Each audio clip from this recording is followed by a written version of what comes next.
All right, Callie, I think we should. Okay, I think we're ready to go. Hi, everyone. Thank you so much for joining us today. Before we kick this off, I just want to point out that there is a Q&A section, and time permitting, we will try to get to some of those questions at the end of today's discussion. So I'd now like to turn this over to Stephen Saltstein, Force Family Office's CEO. Thank you, Callie, and thank you everyone for joining us today. We greatly appreciate taking time out of your day to be with us. We have a fantastic symposium around the future of fleets is electric. And with us, we have Canoo's CEO, Tony Aquila, their CFO, Greg Etheridge, and Harvey Briggs, editor-in-chief of Rides and Drives, who also sometimes moonlights as our chief communications officer. So Tony and Greg and Harvey, thank you so much for being here. Tony, I'd love to start with you. Can you just give everyone a sense of your history, your trajectory, and how your family office, AFV, became involved with Canoo? Yeah, so I'm just like probably most of the people on the call, an entrepreneur that, started out, worked my way up through private equity, making them guys some money and building companies. And then eventually, kind of ended up with my own family office as a result of it. And we're diversified like most family offices. We kind of have different buckets. But, typical of family offices, we tend to, we were entrepreneurs, especially first generation, more, and second generation ones are very entrepreneurial as well. So, we basically set our stones into it, emerging technologies as a portion of ourselves because we focus on deregulation and what they call ESG, but we really call environmentally effective returns on capital, because we need to balance that today as business owners and as entrepreneurs, as we're all getting worried about what we never worried about before. And it's becoming apparent. So those are kind of our primary areas of that, anchored with real estate and all that kind of stuff. But I got involved in Canoo actually from another family office. So I had been looking to make an investment. I got actually offered to be one of the early investors in Nikola. It did not make our cut and be on the board and all that stuff. So we started looking in 2016 and I come out of the the service maintenance repair. So we study vehicles from the wrecking yard to the factory, rather from the factory to some point, and which means we care about the parts. So that once you hit a certain tipping point in the aftermarket side, and you start to understand the parts, you realize there becomes these inevitable, the technology is dying in one side and it's emerging in another side, and there's a conflict. And that's generally, so that's where we started in 2016. And then we stepped in, we started looking at this in 2019, and in 2020, we invested in Canoo. But we had looked at just about, I'd say probably 12, 13 companies. Well, when you think about your due diligence, why did Canoo win? Why was it that Canoo, ultimately got your full attention?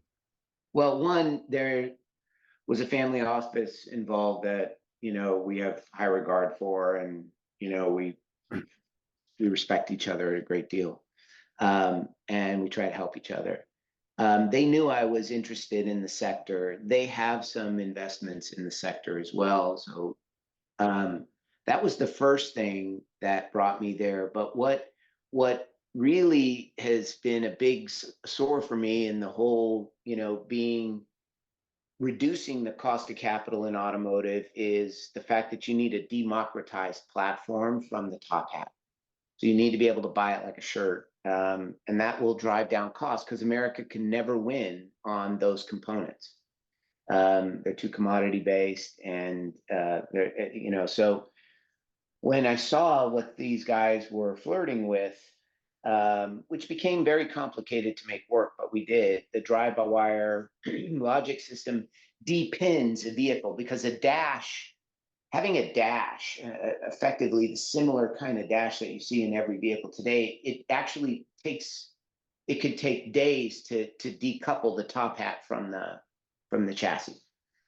And if you go to a wrecking yard today, you'd see chassis rotting from the 1930s still. So, if you're ecological and you realize that people need to get a better return on capital, and if you want to get this efficiency of electrification, and I wouldn't even just call it electrification, it's just, it's really much more efficient mobility for the working class. That's where we focus. So we didn't focus on the consumer side. We were very focused on that, which was not Canoo's original business model.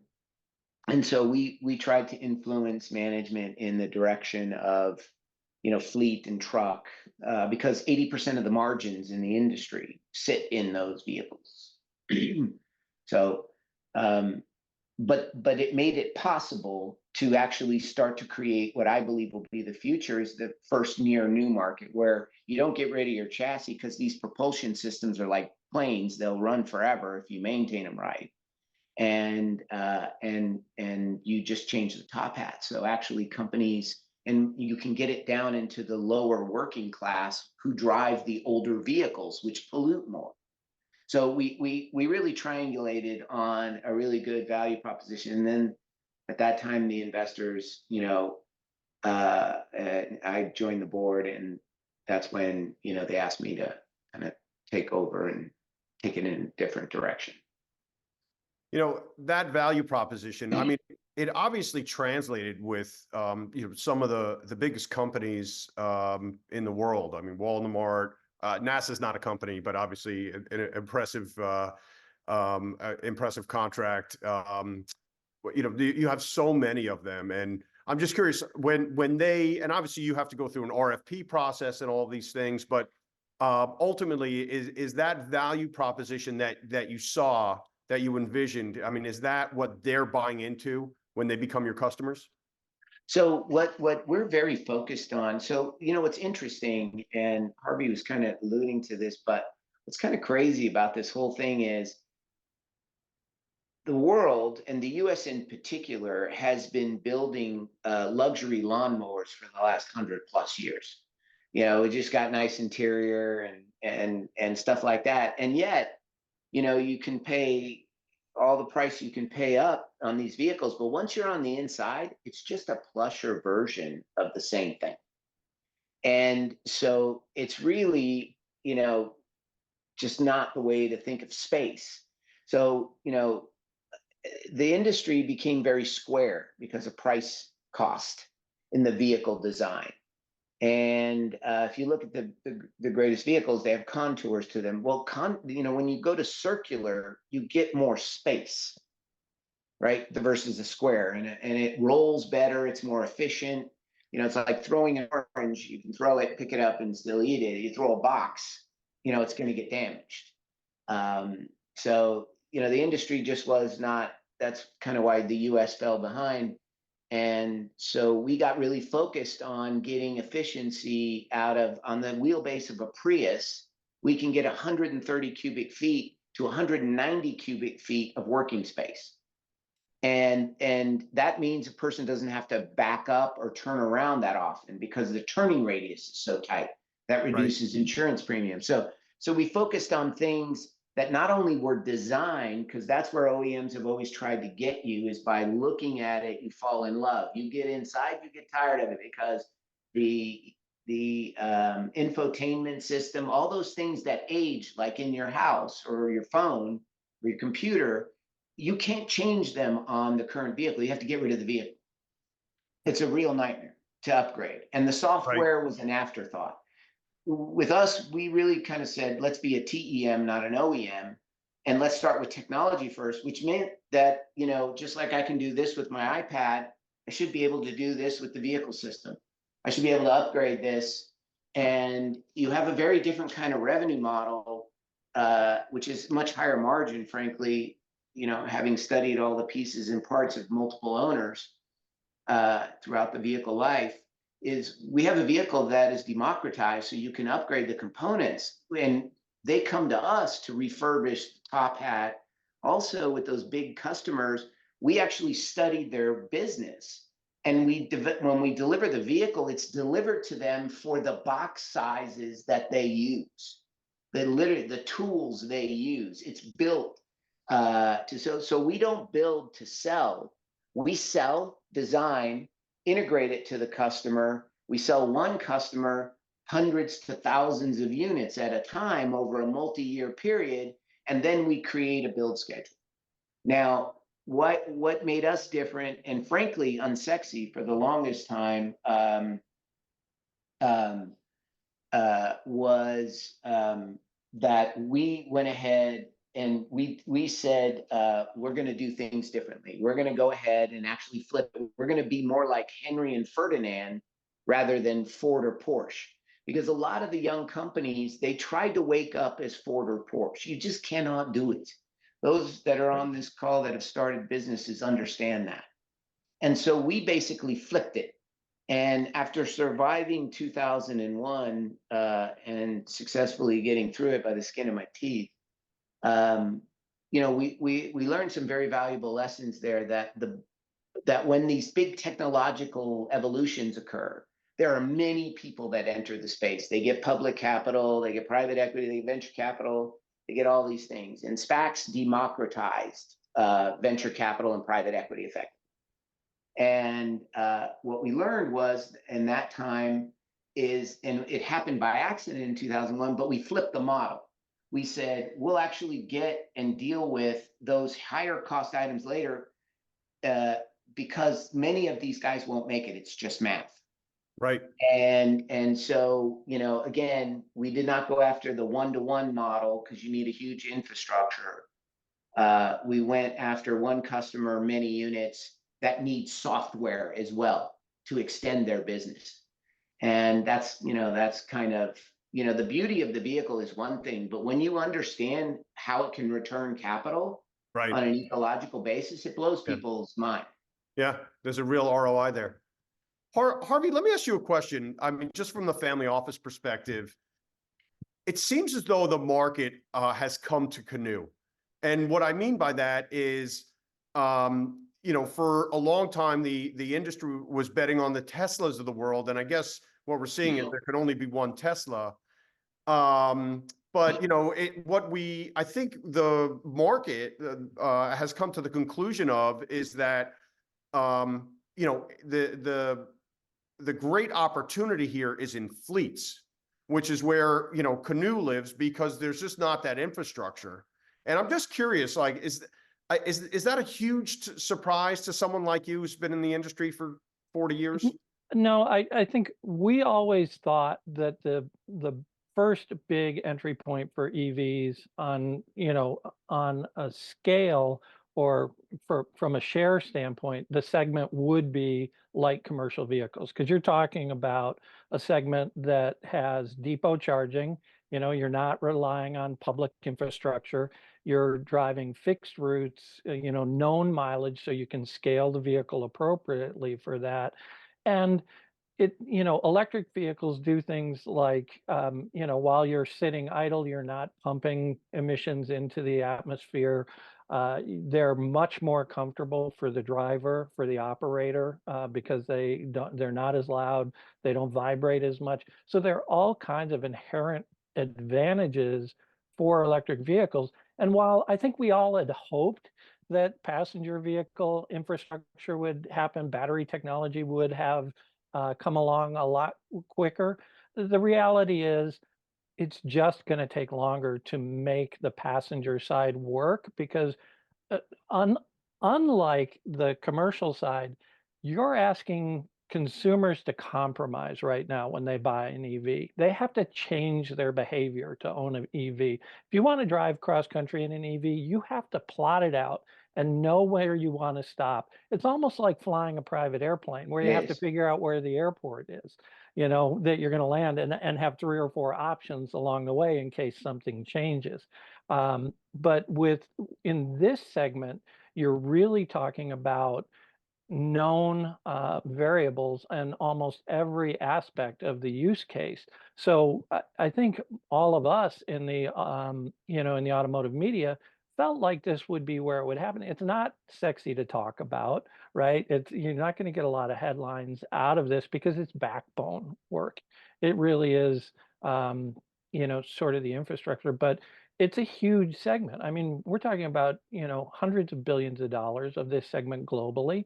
Right now, China is dominating the light commercial vehicle segment because, they want to. And when the Chinese government wants to do something, it happens, right? But it's coming that way. And the US will probably have 25% market share of light commercial vehicles globally by 2032.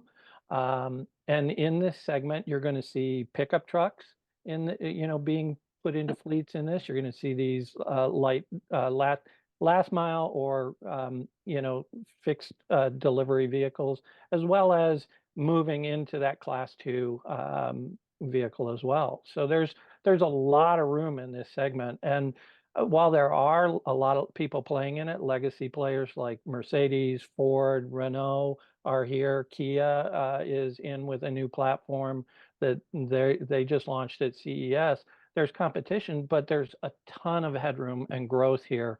So the person who gets it right, and it sounds like, you can talk about the basic mechanical technology, the battery, the engine, the battery, the motor, charging systems, things like that, but it's integrating with a business that is sort of the next level of this. Is that right, Tony? What you see? Yeah, I mean, look, from my perspective, there was a couple of things so we went after. So first of all, the vehicle runs between 94 and 96% American or core allied nation sourced materials. That was hard. It's hard to build a vehicle. So we reduced a lot of parts. We use a fraction of the parts because we use a lot of technology, a lot of IP. To also win in this game, you can't just have a design. You have to have IP design that changes the ergonomics. But one of the reasons I was against going into consumer is because in another business I had founded, we were the largest supplier of information for residual value. What kills a lot of vehicles is, especially when they have premium brands, they try to use a common components, is, you buy brand X at the premium level, but when it has resale value, it's at their lower brand level. And the reason is because they really didn't think through, or could they test what the interior experience needed to be like, the effectiveness of that. They just put a bunch of gadgets in there. And so what we did is we said, look, it takes hundreds and hundreds of millions of dollars to get interiors right. But what we can first start with is getting the space right. And getting the space right and really focusing on the ergonomics of just two participants, which is the driver and the business passenger. So that puts it 80% towards the driver. That's why our vehicle has a 5-star on the left side, is because we're in the fleet side. We went to the military because we needed them to not only break the product and teach us, and it not cost us a fortune, because in the automotive industry, as you know, Harvey, what you do, people build vehicles to pass the standards of the rules. Mm-hmm. When you build vehicles like us, we went and gave them to people who are actually going to tell us what they had to be like and how they would give us accelerated use cases, because I don't want a lot of warranty risk. And so by getting it into the military's hand and the fleet's hand, we and NASA taught us about interiors. Why did we go after that project? One, it's amazing, cost-effective ROI, because for the entire program of Artemis, our vehicles will be, and 2.4 billion people watch that. The first launch is coming up this year. But NASA knows a lot about interior ergonomics. And because these astronauts and their uniforms and everything, so that was our first way of thinking of ergonomics in an aviation grade, a space grade, and so tapping into that. But we focused on getting the cargo area right, the shape right, minimize the turning, get the abuse factors test it out, and then kind of lock down on your design. That's how our evolution did versus it's the other way around. If you look at the military products we have, you talk to generals, you know, it's a consumer product tried to brought to military grade. It's not like the Jeep. It's not like the old days of the original Jeep, which doesn't work well for soldiers. For those that have served, you know, trying to get out of a Humvee, you know what it's like. It's tough. And so we really focused on ingress, egress, kitted, unkitted individuals, workflows, those kinds of things. And then we'll move into, you know, the later phases, but that NASA was really a move to actually put our brand out there, learn about ergonomics, be connected to a thought leader. And then on the military side and the fleet side, like the Walmarts of the world, the people that could give me 50, 60 days of use in an hour in starts and stops. That data is priceless to me as I lock down the vehicle for production. Can I jump in with a question here, Stephen? Yeah. Please. So that actually leads right into this, because you've done the design work, the engineering work, the testing, you know, in real world environments like you talked about. But, you know, we're all wondering, when do we get to, when does the build truly start to happen? When are we going to see that production line start to hum? When are deliveries going to happen at the scale? Like, you've got a huge order from Walmart. What's that, you know, what's that timeline like? We got a lot of large orders, and we've been bringing product into those workflow environments and locking them down. But, you know, Elon had it very right in the, you know, the manufacturing hell zone. And, you know, it's like scaling a company. Everybody on the call that has done it knows what the valley of need is like. When you scale a company, the problem is these are CapEx rich environments. You lock tooling too early. And that's why I always say, you know, you got to be more like Henry and Ferdinand, who figured out how to scale CapEx, low unit volume, profitability, and to be able to expand. And, you know, something that bothers me just as an American, because to me, I want America to win in this tech area, is Boeing. You know, they hurried up to slow down. They got too cost focused, right? And, you know, we all see the repercussions of that. It's a great company. But what we are very realistic. That's why we needed those fleet customers, because they're actually multi-year own operators. They actually don't want us producing massive volume into them until it's going to give them a huge return on capital. I need that time to smooth out all my robotics, my supply chain, you know, all the valley of need items you do to learn how to go to scale. And that's why we focused on 20,000 unit increments. This company makes money because we build and then sell. I mean, we don't build and sell, we sell, then build. So we're able to kind of be in step with the customers. And that allows us to scale CapEx. Otherwise, to make it work, you have to go do 100 to 150,000 unit shop to break even. Like you see these guys that have taken over old factories. That's tough. You know, it's very, very tough environment to do that.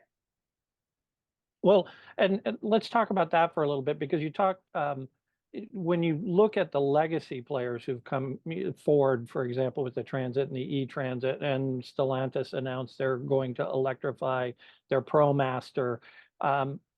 What's the advantage you guys have over that, and the different, how you can win in that market against players with those kind of pockets? Yeah, so we're not trying to electrify an ICE design. You know, I mean, it's tough for, you know, if I had a legacy company, I'd have the same problems that they have, you know, with impairments and other things, and trying to use what's in the parts bin. You're always going to do that.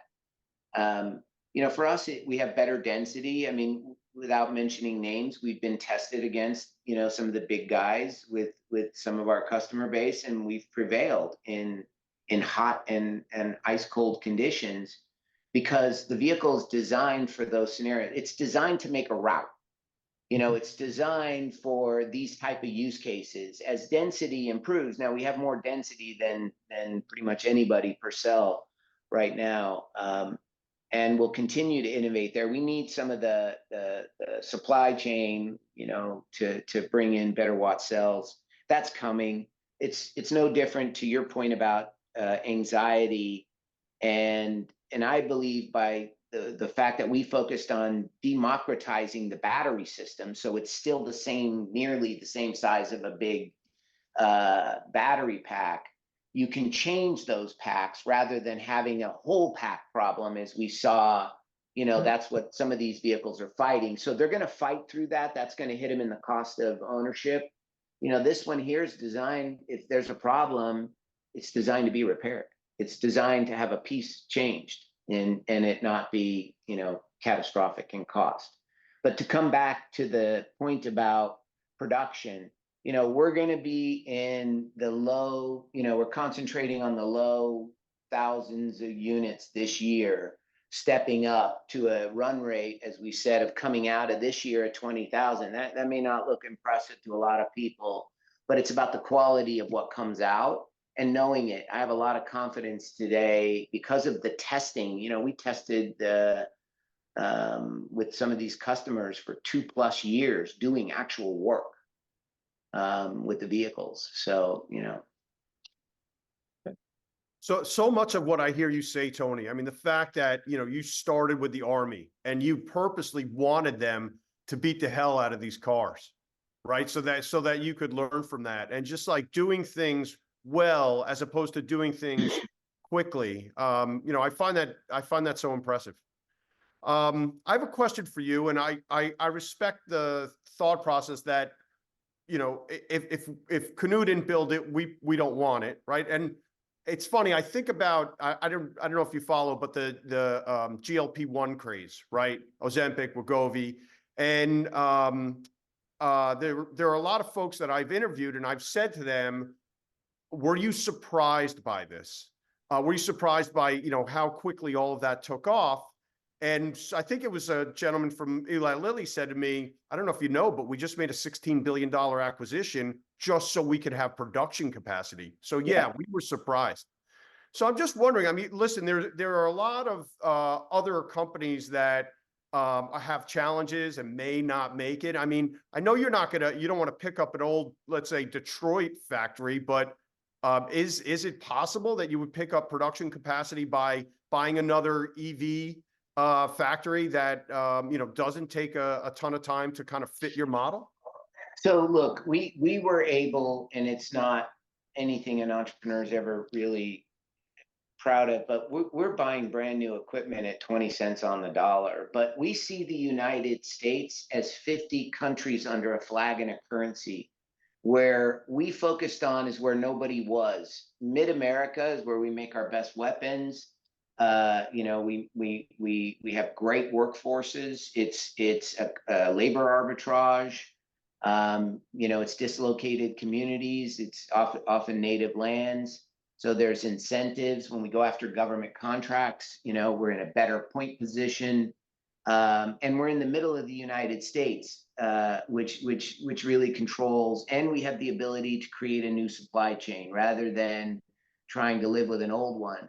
So that's why we went to Oklahoma and took a factory building for our brownfield and a greenfield for our battery assembly line building. And from my family office, we made the acquisition of the big site and then leased it to the company below market. And then we worked with Mid-America, the Cherokee Nation, to put the battery plant, assembly plant in Pryor, Oklahoma.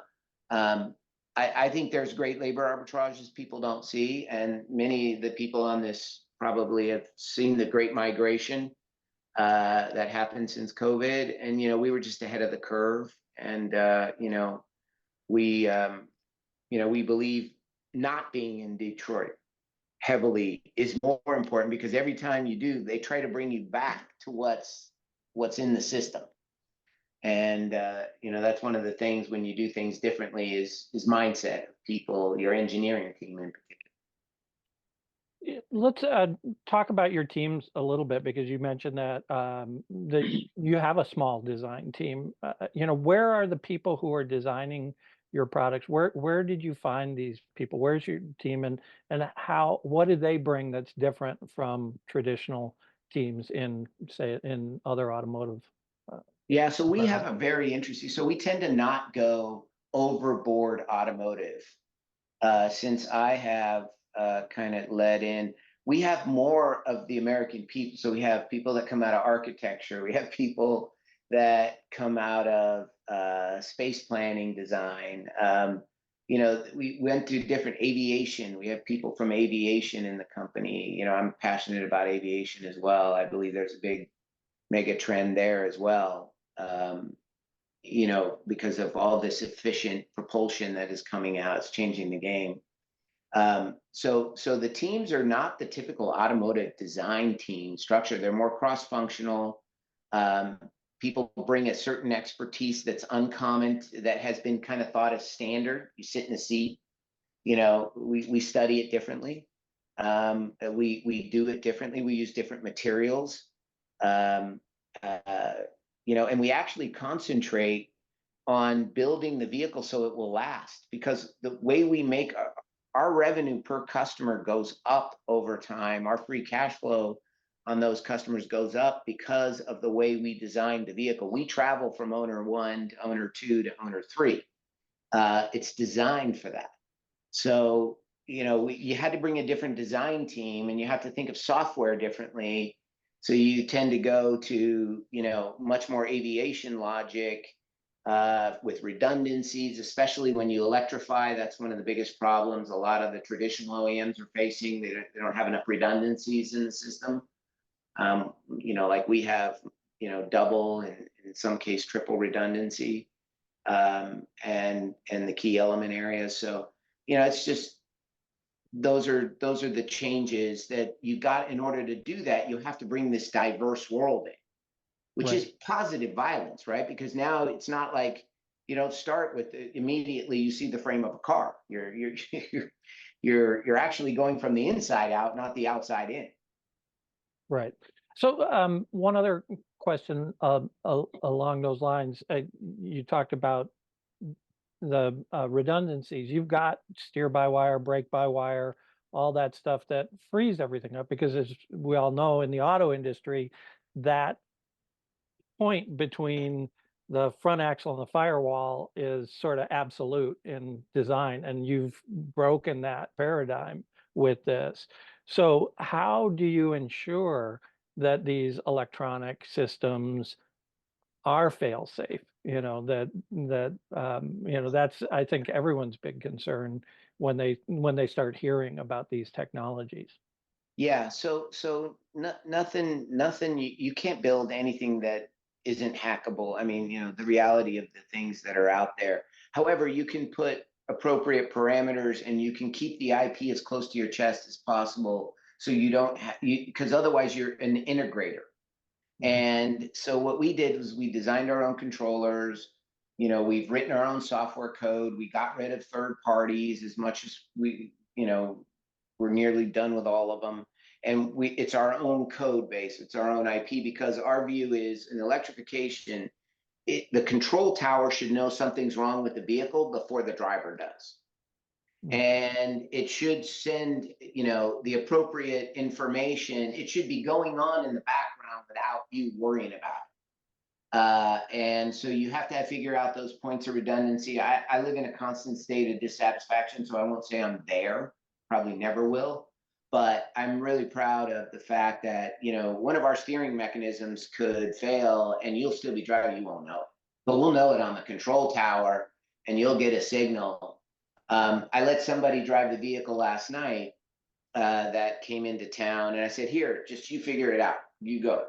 And so they got in there, and they went in and they started driving around, and then they came back and they said, "Hey, I couldn't get it to go past 5 miles an hour." And I said, "Well, did you move around in the seat?" And they said, "Yeah, I was trying to look in the back because there was so much space. I lifted up and said, well, the vehicle has safety features that, that are important to the people like post office and the Walmarts. And the reason we got rid of the dash is you need to see right there. You're disconnected from the road, which is the most important thing. So, the dash freed us from 800 plus parts. and frankly, things that go back to Henry Ford. So, in aviation, the fighter jets, there's, you can see what you're doing, and so we took that approach. And again, you won't get that unless you have people that have that kind of vision, because you need engineers to engineer this stuff, to actually work. And you learn that the wiring harnesses are not like 12-volt systems. That's low voltage. These are high voltage systems. So it has to function like your spinal cord. It has to know how to reroute electricity in the event of a crisis. I mean, the military's been testing the Screaming Eagle for 21 months. They've broke it 3 times. And 2 of them we knew before they did. The other one we didn't know because it has the ability to go off grid, and because that's a requirement for the military. So we didn't know, and they told us what they did, which I was pretty impressed with how we survived that use case. Sure. Well, I can sympathize with the visibility thing. I was off-roading out near Moab yesterday, and some new Ford product, and you got to know exactly where you want to put that wheel when you're doing that. And in a traditional vehicle, you can't see. You either rely on cameras or spotters. So yeah, and if you look at our vehicle, we talked about the roundness. If you look at our crash videos, we were one of the first to start to release crash videos because they could be scary. Yeah. And so we started releasing those for people to see. We got a 5-star rating on the driver's side on a van structure. That's like not heard of very often, right? But that's a precious asset. That asset comes with workman's comp claims. It comes with all kinds of issues. As well as the health and safety. So you have to think about ingress, egress, seat positioning. You can't get that out of traditional automotive design. It's just not there. Sure. So I just want to go back to production and clarify something. Where are you today on production? I know you're in a ramp up phase. Yeah. How many vehicles are rolling out off the assembly line? I mean, we'll announce how many we delivered. We're delivering some vehicles today. But look, if you think back, if somebody goes back and looks at all the earnings scripts of all these companies, look who was the first to kind of tell the truth about things. I've run public companies before. I wasn't planning on being a CEO again, but I believe in this evolution for many reasons, as well as economically. And we explained all these things about what it takes to do the journey. And so production for us is about capital, and it's about quality. And you got to have the capital in order to ensure the quality, and you have to ramp. We don't want to get ourselves in a Boeing scenario. Right. That will be catastrophic for us because, in these sophisticated platforms, when you got to bring a vehicle back in, or, even luxury platforms, the cost of the part that's wrong could be $4, but the cost of the repair and the downtime could be $4,000, on a recall item. So we've really concentrated on redundancy, making sure we got the volume right. We hired people in our manufacturing team that have seen plenty of mistakes along the way. And we've really kind of stepped through that, but it's capital for us. And by the way, we're only focused on the 20,000 unit run rate right now. We have a much larger order book than that. And we've been fine tuning how we scale CapEx in 20,000 unit increments. The site there in Oklahoma City can move up past 40,000 units. It's already profitable.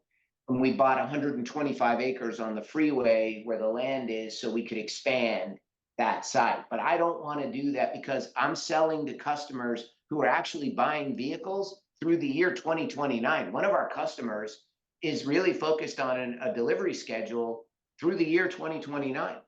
They're not so focused right now on this year. They want their business model right. Right. Great, thank you. And I just want to jump in there on one thing is, and there have been, obviously, we've seen a lot of a shakeout here in the last, year or even more recently. And sprinting to production and trying to get to scale without doing it the right way, it can be disastrous as well. So I just pose the question, right? Do you do it slower and do it the right way, or do you sprint and fall flat on your face? And I think that is just something we're constantly debating internally, right? We're trying to be as efficient as possible with the limited amount of capital and with the storm that we're all riding through right now. And I think that that's just the reality. I agree. Greg hits one of the points, like, we can't take full credit. We'd probably be going a bit faster, which, it's always every day, as we're locking down and the customer feedback keeps flowing through. But, we've also, if you've been in this long enough, and I'm sure many of the people on the call, you do this long enough, you will hit bad markets. I've been blessed to have to live through 3 of them. And so some of that happened by the market. The other part is controlled by us, but he's right. It is a fight constantly because some customers are pushing you. They're like, I want more, I want more, I want more. And managing that is delicate. And if you look at pricing, notice everybody started spiking prices on all their EVs, and then they drop them down because they were focused on lithium. Look at us, we did not change. Why? Because we knew, we had McKinsey do a study. We really focused on those rare earth materials, and there is no shortage. There's just a production problem. And besides that, there's a density growth curve. It's only going to get better. And so we were like, we can hold the line because at that point we knew we were ramping in. And so some of that was, we get some credit, some of it was adjusting to the reality, and some of it got slowed down because, the market cap is way below what I've got multiples invested in the company versus its current market cap. That begs the question, Greg. All I hear Tony talking about is the uniqueness and IP. And there's a big trend in the family office community around lending against IP. And I'm just curious, if I look at your market cap, and I have no idea, but I'm guessing, I'd be willing to bet that, your IP alone is worth, I don't know, I'm totally guessing, 1/3 of your market cap. I don't know exactly what it is. Have you guys have you done a valuation on your IP? And I mean... Yeah, I mean, it is, and go ahead, Tony, if you... No, go ahead, Greg. Yeah, no, it is becoming a more a current trend that you can definitely get leveraging at your IP, but you just also have to be mindful of, like that is the core of this company, right? Is the IP and the ability that we started with the blank sheet paper and create everything from scratch. So it's just something you have to be mindful of. It's something that we do available to us, but we've been mindful of not also handing that over to third parties, similar to trying to control our own destiny, right, around IP itself, because that's very, very valuable. And then also the manufacturing strategy, right, versus an outsourced model or some other model. Right. Tony, if you have other thoughts there. Yeah, no, to add to what Greg's saying is, Stephen, is that the reality of it is IP isn't valued till they can see it, proved. We really saw our stuff come together probably in the last 12 months. We really got conviction about, because we had the customer feedback, we saw it go through, a first cycle with abusers of industrial use case users. But the reality of it is, you get so guarded about your IP. And so, like this company, if you read Dan Ives' report, on us, who recently came and spent time at the factory, he's like, holy, this company is worth a lot more. And you've been so quiet about it, Tony. And I'm like, look, no differently than when I told the world it was going to be really difficult and the stock came down early. Our stock price was the first to come down. Is because this journey is tough, and to differentiate, you got to prove it. So, I think the reality of it is we finally have entered the stage where the people can come test it, drive it. We give people fleet vehicles and we put them in a slalom course. We tell them, drive it like your BMW. And anybody who, you know, is a customer, that's what we do with you. If you're on this line, you know, and you've been out to the factory, we put you through a slalom course in the delivery vehicle. And most of them will, you know, they'll tell you how it performs. It's crazy impressive. But that's because somebody's going to be driving that vehicle and doing it every day, all day long, or a soldier. How we create the thermal footprint so at night, you know, they can't be shot at because of the way heat and cool moves. You know, you round it rather than square it. You know, which is why we have a scout. We lose one, we take one. You know, it's not a good game for us. We need better weaponry. You know, as you guys all know what's going on. So. But I think we're just about there. You know, where we can start to look at people for financing against things like that. So What about let me, Oh, oh, I'm sorry, Harvey, please. no, I was just going to say, you know, the elephant in the room these days is the news around all the EVs, you know, companies out there now. Seeing the news about Fisker, and, you know, God bless Henrik Fisker. He's a great designer, but his track record as a company owner hasn't been great. So, you know, there's probably some other factors there. But you're looking at all of the plateau of the growth of consumer EVs, and the news that's around that do you feel that's impacting you in a way that isn't fair, or you know, how should people think about Canoo differently? Yeah. Sorry. So I think that's a great question. So the reality of it is, you know, in an IP race, you know, you can't say too much. And also when the bubble is there, I've never been the one that raised the most money in these things, but I have been fortunate up to this point to be in the last man standing and then become the emerging player. And eventually was the small fish that swallowed the big ones. That is a journey. That takes time. And it takes discipline, which means 80% of the people out there who are not forward leaning, who are much more status quo, kind of, they're going to punish you. I mean, you know, they're just going to beat you down. That's why I call it the valley of need, those entrepreneurs here. And then once it hits to 18%, once you get close to 18% market share behavior in any segment, it becomes a tipping point because it's technology led. And it has a return on it, whether it be safety or whatever, if we think about just the consumer side. In the fleet side, nobody has done anything.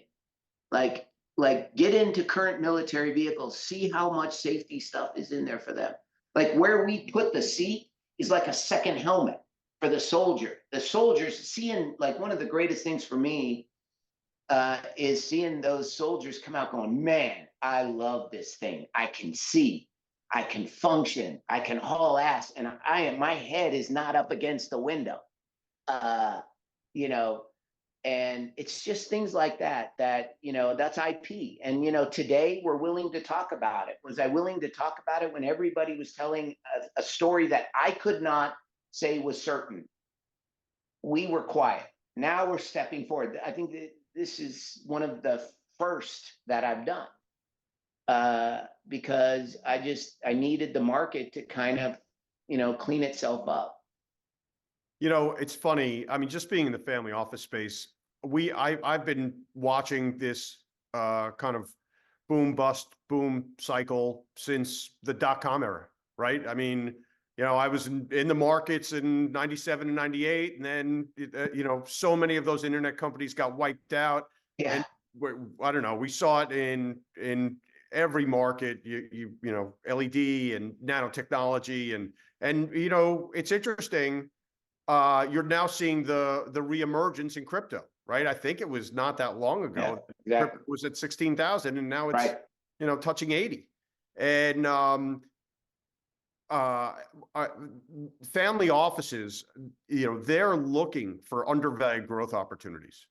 And, you know, they are very much aware of these cycles.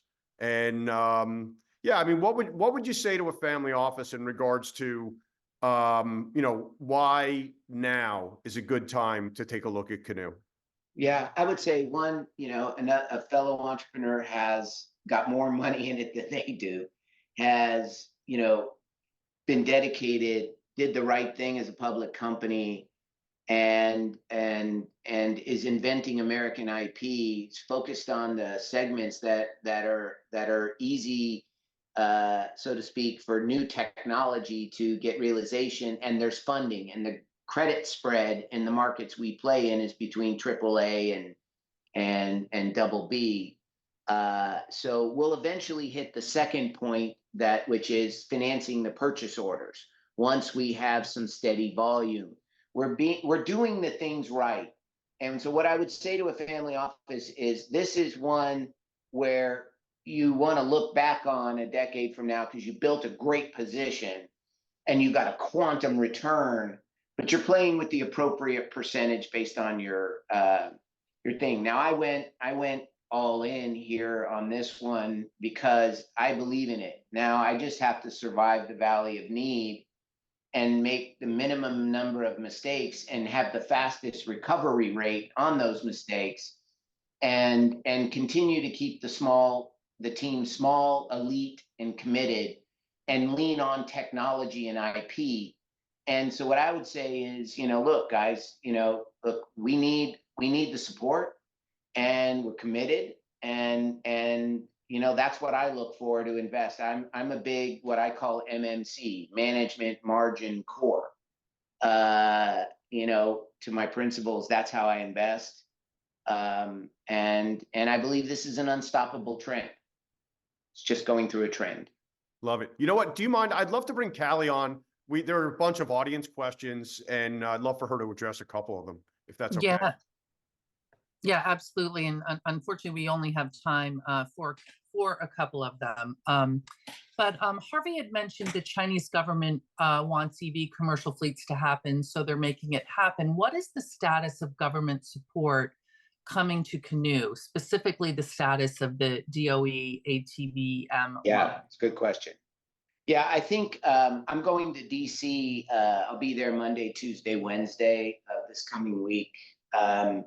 It's getting better. We're caught in a political cycle right now, so it's not necessarily getting approved for something. It's getting the money, actually, that if you've played in that space. I do believe the US is going to, under either administration, once the smoke settles, has to deploy more capital here, because we've got to bring it back to America.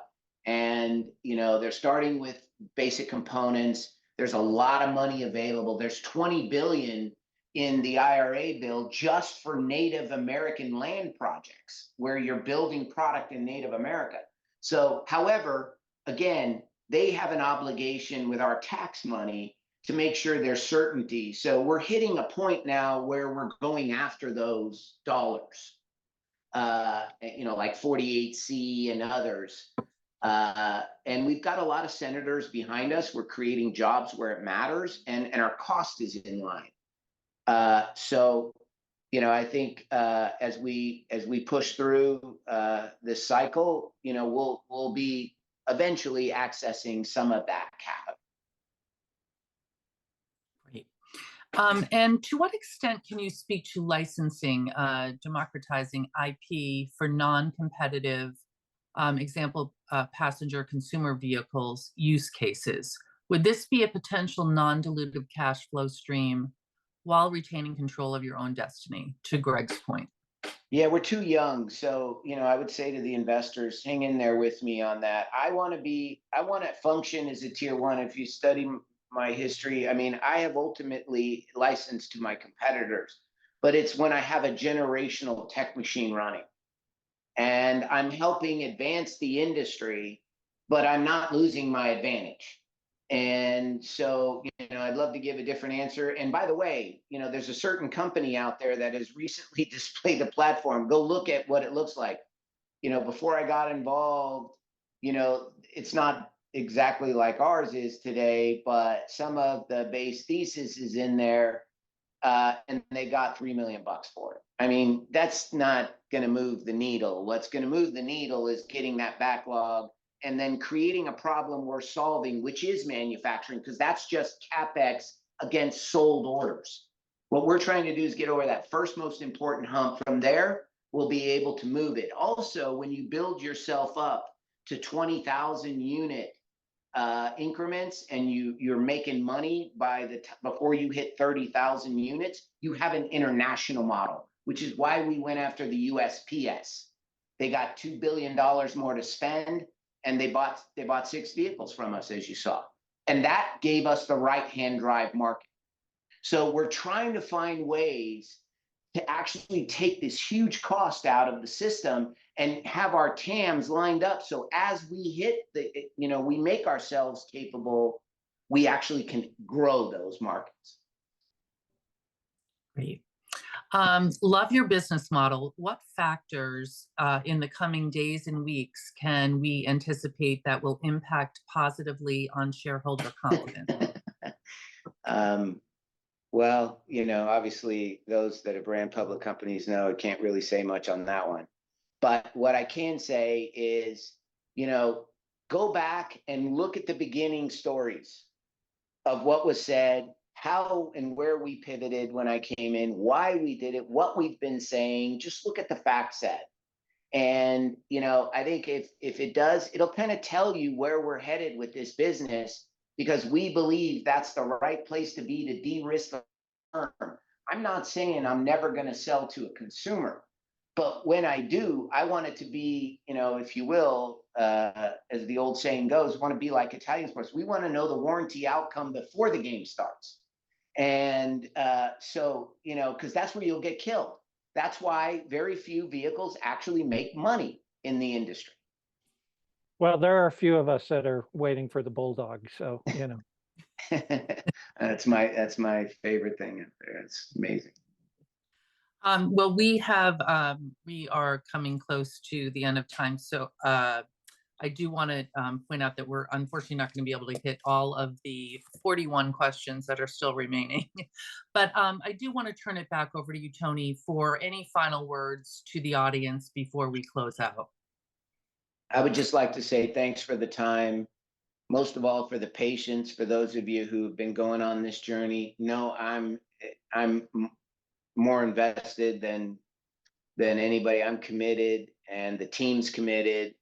We're focused on things that matter for our country. And I believe if everybody rallies, this stock will reach its value. And that's a team sport.